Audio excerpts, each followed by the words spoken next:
It's now 6:15. Betsy is back with us. Okay, if this was an average day, Yeah. I'll take it. I know. Not bad. It depends on where you were, though. Canton, Hall of Fame area, down into Dover and New Philadelphia, they've had tons of rain down that way today. Parts of Holmes County, too. So it's some of the haves versus the have-nots. But as far as our forecast goes moving forward, we have improving conditions for the day tomorrow, which is always good news. And I mentioned today our average high is 71. That was our high temperature for the day today. But if we look ahead, things are going to be warming up over the next couple months, as we know that they do, right? A month from today, we'll be up around 80 degrees for our average highs. Mid-80s July 15th, which is the peak of the heating for the year. And then things start to take a little bit of a turn. August, we top out our average highs in the low 80s.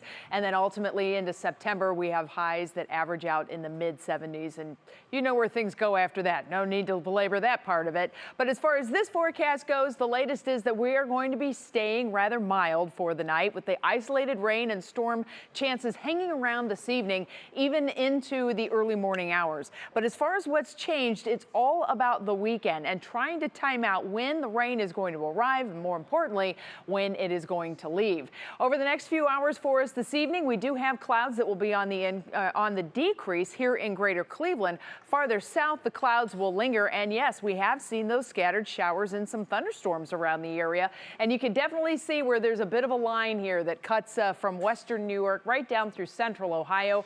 Areas west and north, clear skies, cool temperatures, high pressure is in control. Meanwhile, farther south, this area of low pressure that's riding through the Ohio Valley, moving into West Virginia now, is really the cause of all of these problems. And you kind of have this convergent line, this little battle line that sets up over northeast Ohio. And that's why we've had these heavier rain showers in areas like Canton and moving farther to the south.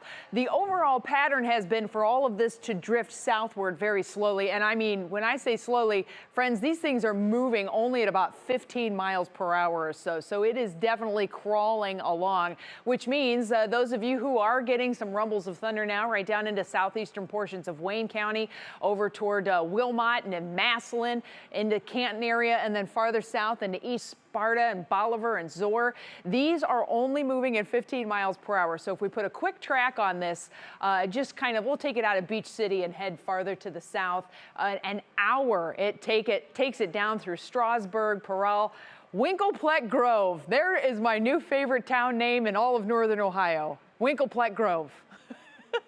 Joyce and Black Band by 7:20. So it's a slow mover. If you're in Winklepleck Grove, please send a picture. I would love to see what that place looks like. I've been down around that area. I don't know that I've ever seen Winklepleck Grove on an actual sign. All right, let's take a look now if I can get this thing out of the way.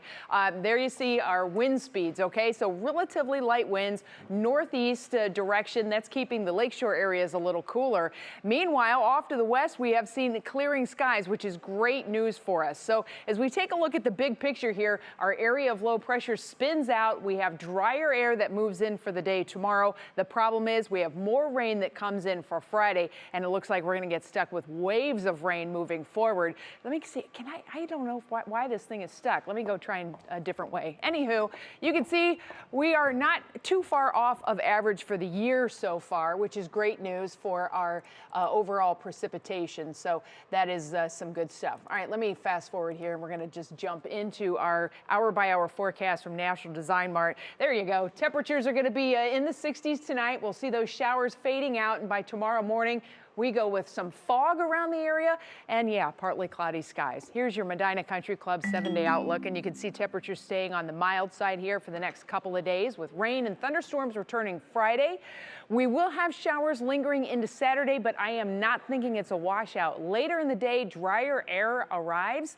That is going to set us up not only for, I think, a pretty nice Saturday night, but it's going to set us up for a gorgeous day on Sunday with upper 70s. We'll pop back into the low 80s early next week, and we'll also bring back some isolated rain and storm chances.